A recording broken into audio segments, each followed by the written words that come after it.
Welcome to another edition of the Mistake-Free Real Estate Podcast. I am your host, Marck David, and I am very excited to finally get on the show one of my good friends, David Van Noy. David, welcome to the show. Thanks for having me, Mark. You bet. Guys, David is one of my close associates. When I think of residential single-family real estate in the Kansas City marketplace, no one can touch David with his breadth of knowledge in the marketplace and the people that he meets and greets on a daily basis. He always has a great pulse on where we are. And so with his expertise, I wanted to share with my largely investor audience what's happening in the marketplace. It's not always just about getting a good buy, but all those people that are buying, we need to know what's happening in the marketplace. What are the forecasts and what's the pulse of Kansas City real estate? So today, we're going to kind of pause on the whole investments side of things and really do a deep dive on what is happening in the Kansas City marketplace. So let me back up and introduce David. David joins us as honestly probably the top individual real estate agent selling more properties individually than any other realtor in the Kansas City marketplace. I think now, Dave, you're well over 1,000 homes sold in 18 years. Is that accurate? That sounds about right. Yeah. And consistently ranked in the top 25 of all the real estate agents in the Kansas City Metro. So again, when you're looking for someone to advise you and to talk shop, no one better. So again, David, thanks for joining us today, and I'll delve right in. Let's back it all the way up. What got you into real estate in the first place? Most people find residential real estate because they failed at something else. I came out of the restaurant business where my family was in the restaurant business for years. I found real estate and it just satisfied, especially at the time at 23 years old, all the autonomy I was looking for. And it's grown into a profession probably over the last 10 years, where early on it was just something to do. How have you morphed your business? I would categorize you as one of those top 1%ers that people envy, someone who has that great knowledge, the great database. How did you acquire your knowledge? Because I know some people come into real estate as a practitioner and they learn the craft, but you have built a business. And I would see you as one of the few that's actually a business owner. How have you managed to craft, and what was the light bulb moment for you as far as turning the corner from just being an agent to actually being a business owner that's viewing this in a little different way? I appreciate that. I feel like I'm still working on that and trying to make that happen all the time. I think the number one thing that I can attribute with that growth has been mistakes. So I really think probably the first almost 10 years of my career was figuring out how to add value as opposed to being a tax on a transaction. So I find that most real estate agents, especially early on in their careers, are just a tax. So the client does what they want to do. They find the house they want to buy. They find the house, or they have a house that they need to sell. And you facilitate the transaction as an agent, and you're kind of along for the ride, and whatever problems come up, you can solve them. And hopefully you can add a little bit of value. But over time, what I realized is I could, by understanding what the problems would be, forecasting what those issues were, and then leveling those expectations, I could do a better job and add more value. And so there was a shift probably truly about 7 or 8 years ago, where the objective became not to just get in the way of the transaction or be in the middle of it when somebody's trying to buy and someone's trying to sell, but to actually provide value. So let the clients know what to expect, let them know at every single level how to maximize the value in the transaction. And that meant really every single interaction, from how much they spent on an inspection and what they asked for, how they negotiated the deal, and then the service that my company provided them. And at that time, it was enough service to get the deal done.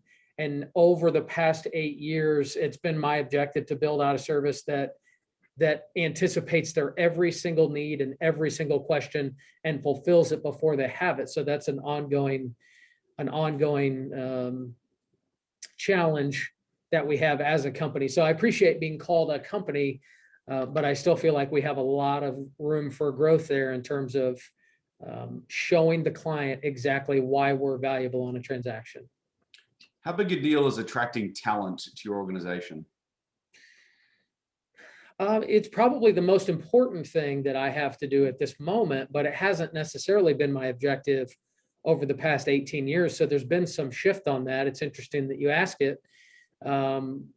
At this moment, I don't think that there's anything I could do better for our clients and for my company than to go out and find someone who has real talent and then be able to harness that and focus it on the roles that are available inside my company.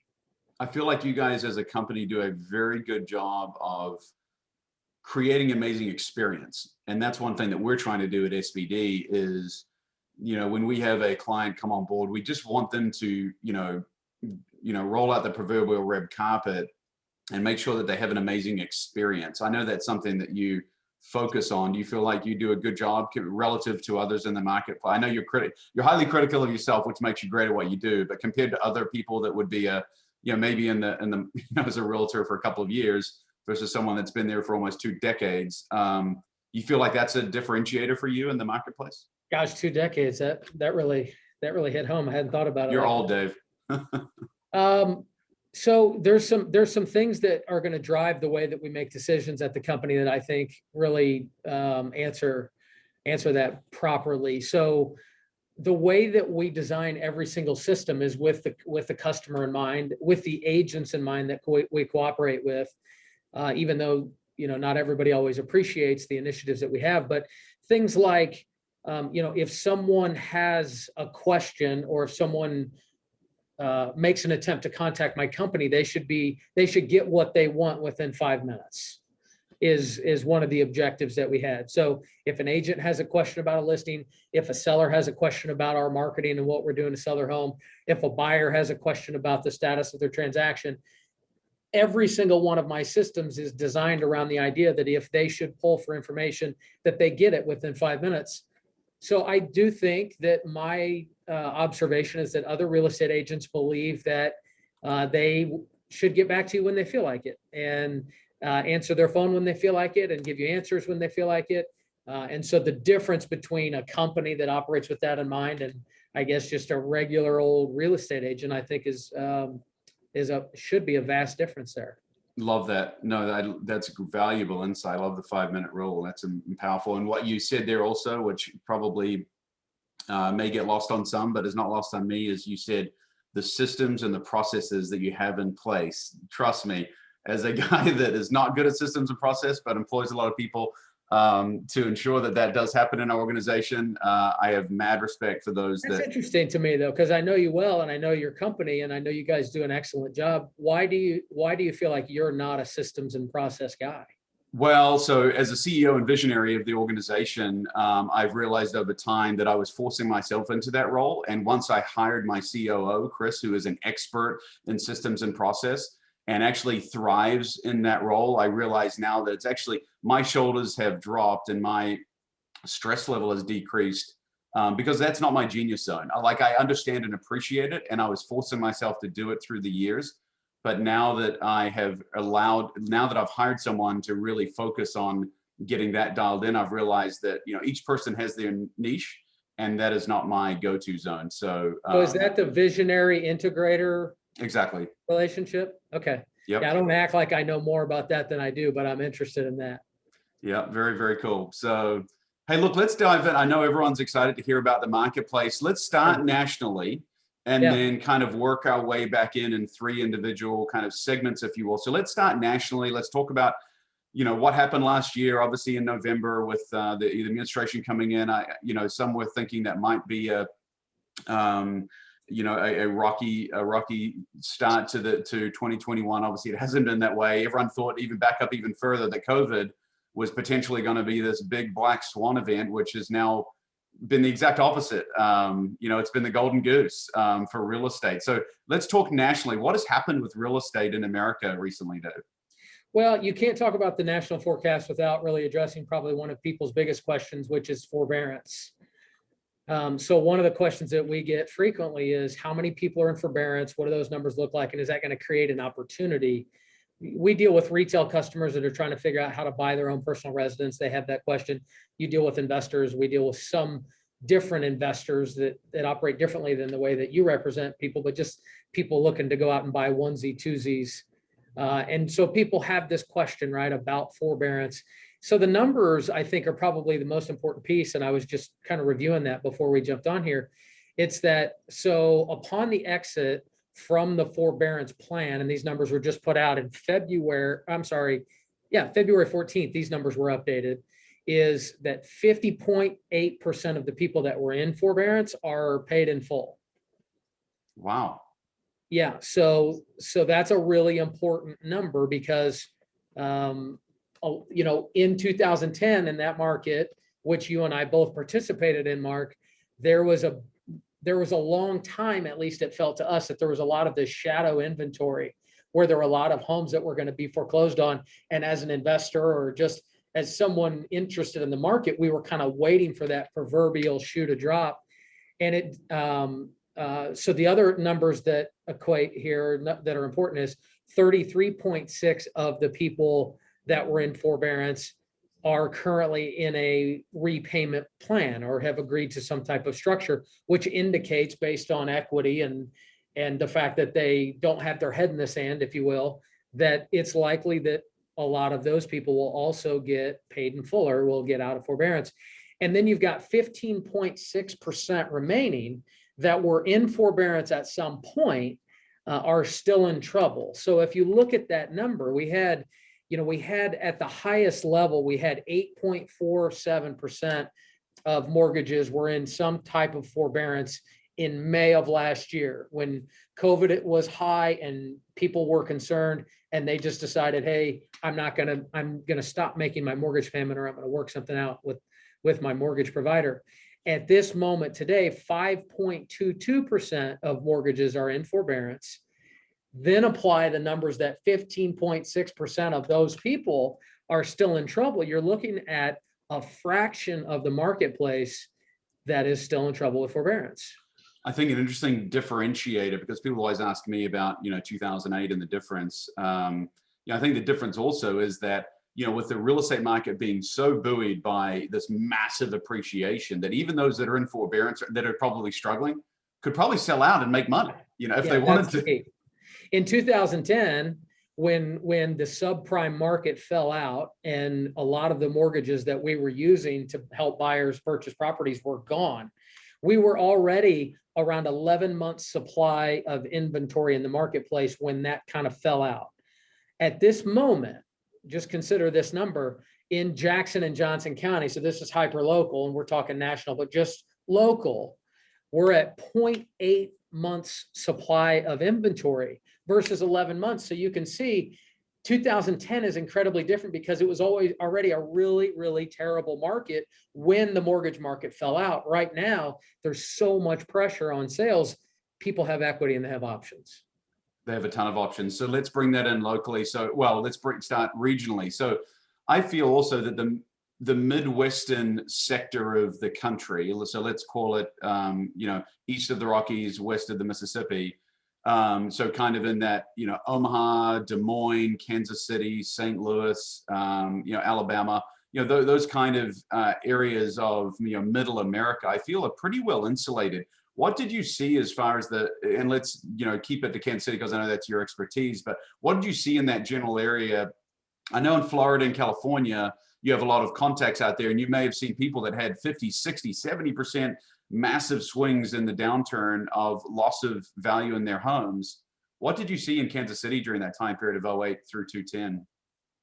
Well, that was one of the biggest things that I learned in that recession was that while we didn't experience extreme appreciation like San Francisco or San Diego or New York or Miami, just as a couple of outlying examples, I suppose, when the market fell, the highest level of falling in the market that we saw, while some people did experience 50, even 60% decline in value in some of those areas that were extreme factors, I think the average across the country may have been in the 30 percentile range.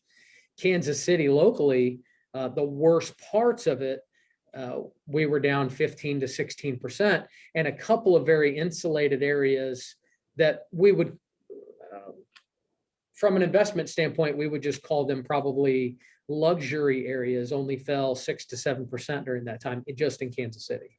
Super strong. And the other point of clarification, which I'll reinforce there also, is that, rental rates, that, when someone's locked into a contract, and admittedly, some people, if they lost their job, there's an inability to pay. But as far as those, and that was a small portion, but those that were in the houses, you don't go out and renegotiate with a landlord and say, hey, I was paying 1,000, now I want to pay 500. They're still paying 1,000. So what we saw was people continued to pay, people continued to make their payments, which kept, although even if a rental property dropped 15% technically in value, if you're not selling and you can hold on, it's still cash flowed through that time period. So Dave, let's talk about Kansas City here very, specifically now. This is right down into your niche and your wheelhouse. What is the pulse on the marketplace? What have you seen in 2021, the first few months? What are we looking at here in Kansas City? Well, I think, if somebody's looking for a local forecast, one of the things, the headline, the biggest thing that everybody's pretty well aware of is that the inventory continues to fall at an incredibly fast pace. So just to put some real numbers to that, the inventory percentage down since February of 2020. So if we look a year ago, technically right before COVID really became a reality and started to affect the market, our inventory is down 62.3% in the Kansas City market. I don't know if there's any way that I could properly convey how incredibly drastic that kind of a drop is in inventory. So I stand to correct myself, by the way, because as a whole in the market, we're at 0.7 months supply of homes, which an easier way to look at that is basically if I were to take 30 days and multiply that by 0.7, that'd give me 21 days. So if we didn't list another home in the Kansas City market, we started today and just let the market continue with no new listings, in 3 weeks, there'd be 0 homes for sale. This is significantly. Has this ever happened before? And not even close. No. Just to put that into perspective, about a year ago in February, before COVID hit, we were looking at inventory. This has already been a problem. If you look at it on a graph, it's been going this direction, whichever direction you want to look at it, for probably 5 or 6 years. And we've continued to watch it kind of tick slowly down. And we were at probably 3.5 to 4 months supply of homes in February of last year before COVID hit. And that was an incredibly favorable market for a seller. I mean, literally, 6-7 times the amount of inventory was already incredibly favoring the sellers. So now we're just talking about taking that water slide that we had and just dumping hot grease all over it. Crazy. So how do interest rates impact the whole marketplace here? What is your network and your kind of inner circle? What are they thinking about where interest rates are going, and how long do we see interest rates under 4%? Well, when it comes to something like that, I could speculate just based on my own experience, but I really look to smart people that have forecasted that properly in the past. And based on all of those outlets, it appears that and I can talk a little bit about what interest rates do to buyers and what I think will be the effect of that. But basically, we see, at least out for the next year, that interest rates will likely remain below 4%. Now, what I'll say is it's evident, interest rates got all the way down somewhere in the 2.5% range and probably spent the most time around 2.75, right, at their lowest. And that was 3 or 4 months ago.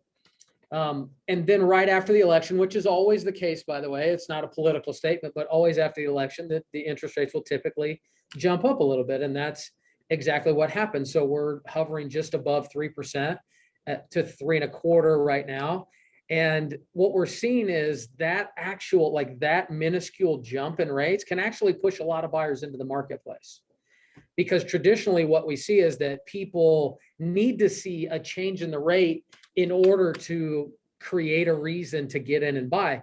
So if the concern is, I don't know if interest rates are going to stay this way, then it might force them into the marketplace.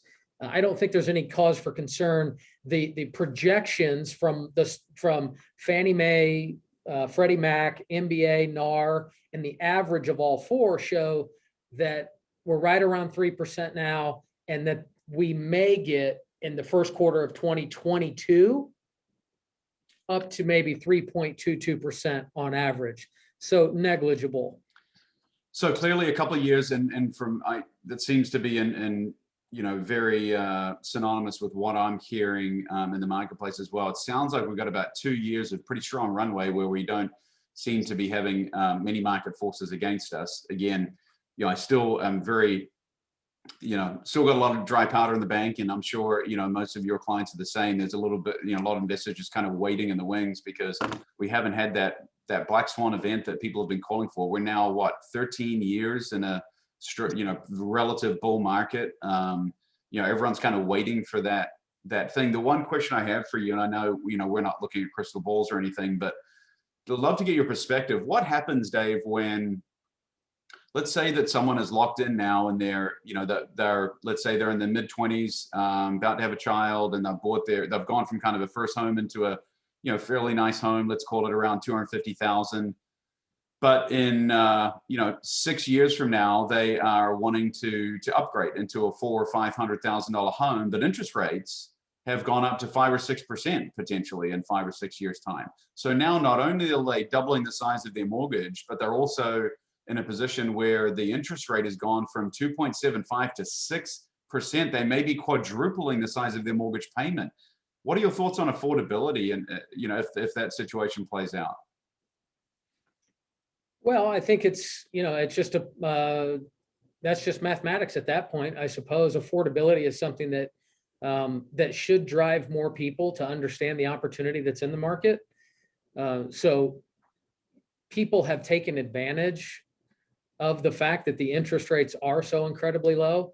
I'm afraid that there's not really a whole lot you can say to people other than changing the rates to 5% to get them to truly appreciate what they have when it comes to how affordable money is. Yeah, that's fair. And so you encouraging people, look, now's the time to buy. If you're looking to move, forget the fervor in the market. I mean, the affordability now is potentially never been better despite the market kind of pushing prices up. Is that fair? For the right people that it's fair, right? So I'm a sales guy, and when I tell people that it's the right time to buy, they just assume that I always say that. And it really is an individual process to determine if it is the right time to buy for somebody. In general, if cheap money is a driving factor for you, then I'd say it's time for you to buy. If you're thinking that you're going to make a move in the next 2 years, depending on what that move is, there's probably a great argument that you should consider making it now instead of 2 years from now, just because of the risk associated with either money getting more expensive or the state of the market changing, especially if you have a home to sell.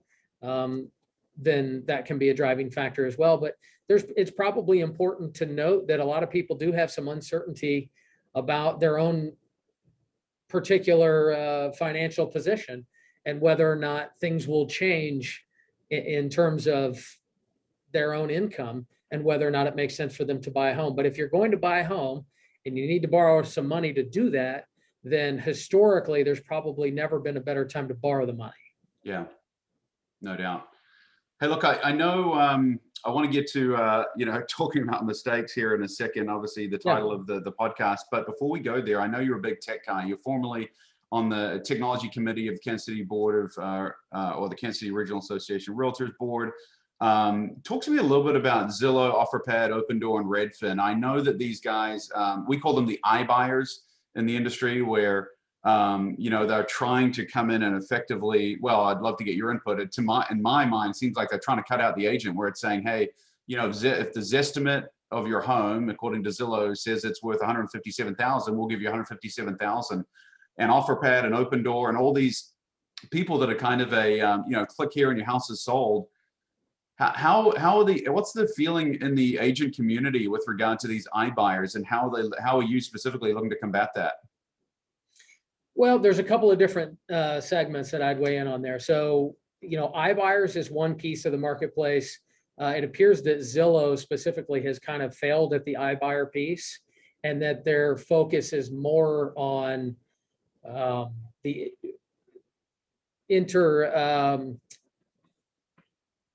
what's the word for it? Getting in the way of the agent part of the process. So, the real estate agent is an expensive part of a transaction.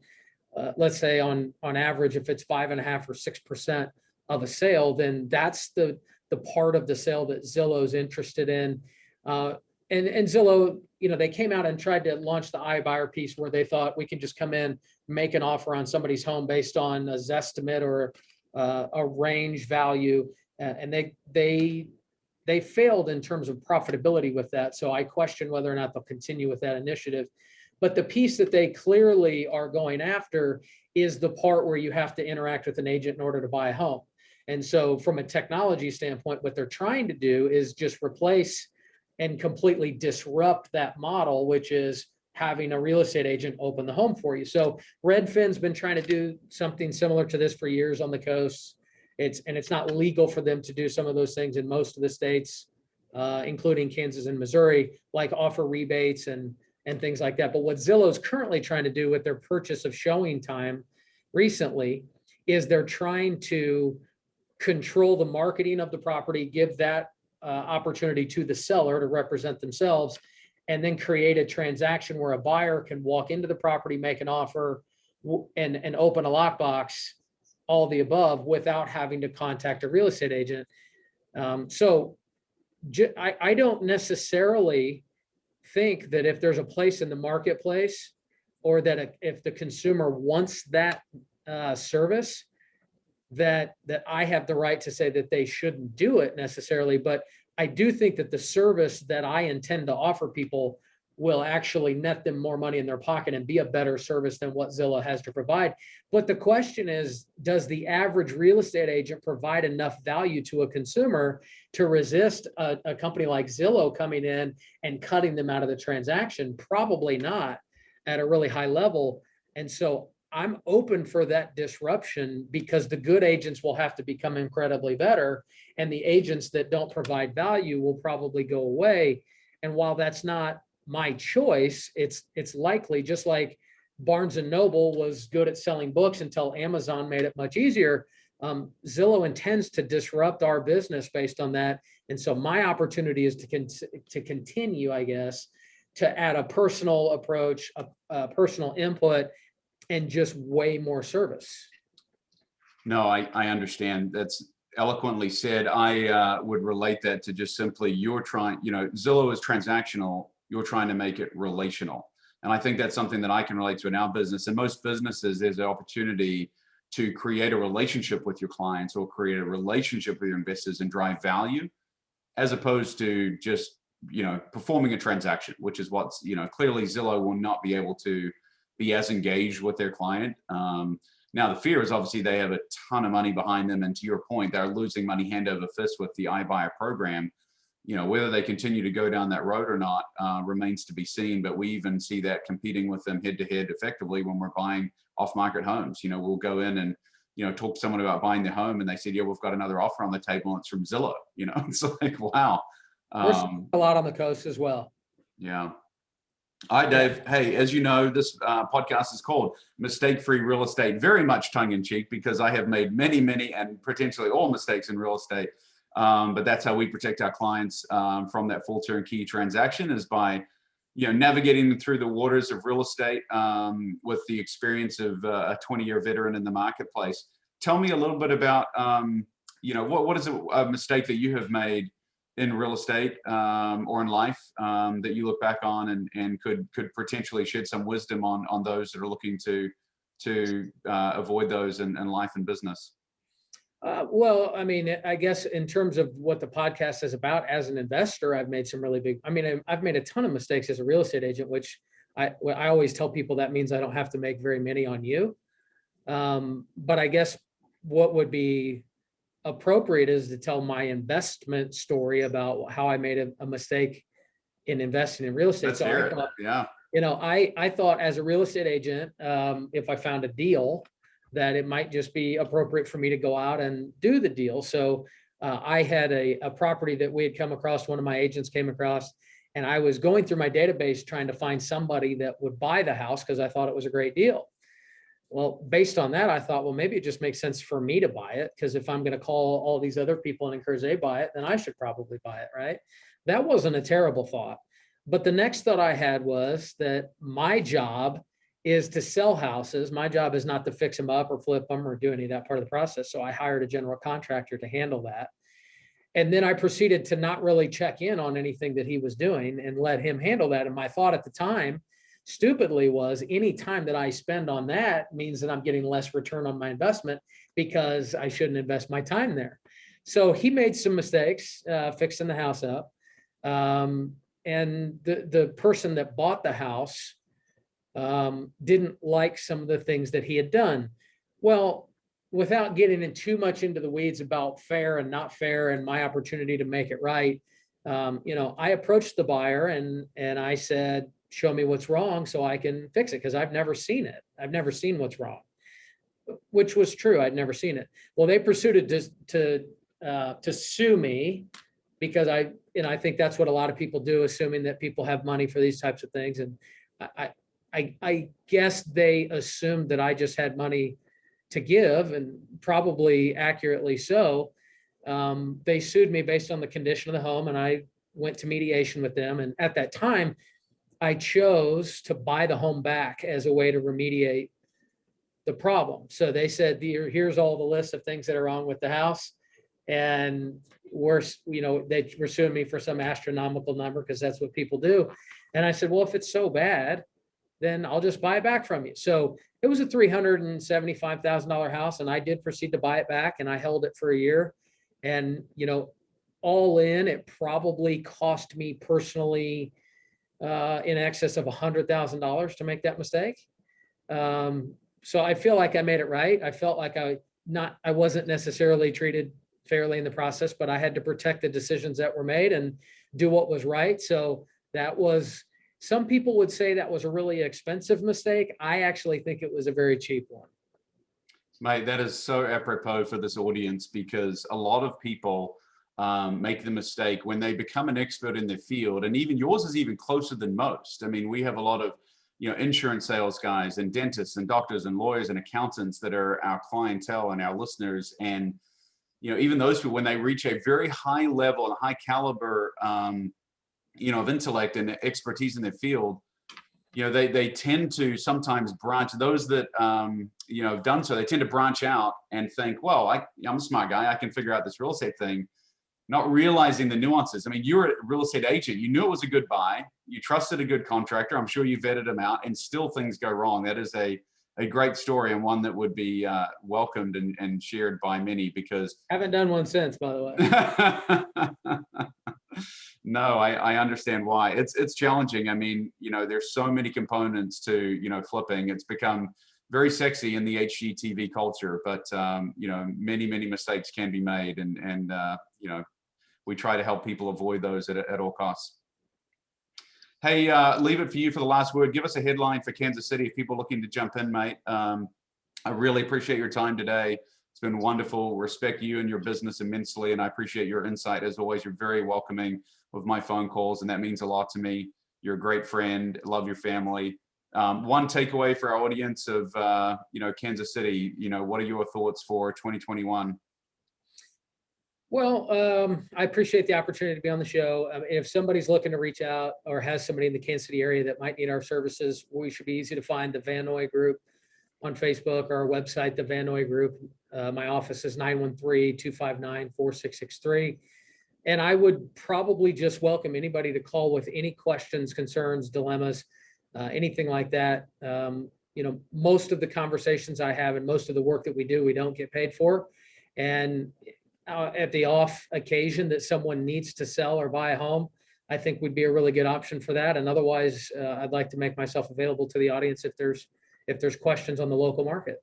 You're a go-giver, mate. That's what I love about you. I will say that, everyone I've referred to you has made the comment that it never felt like a sales pitch. It was always just educating the person.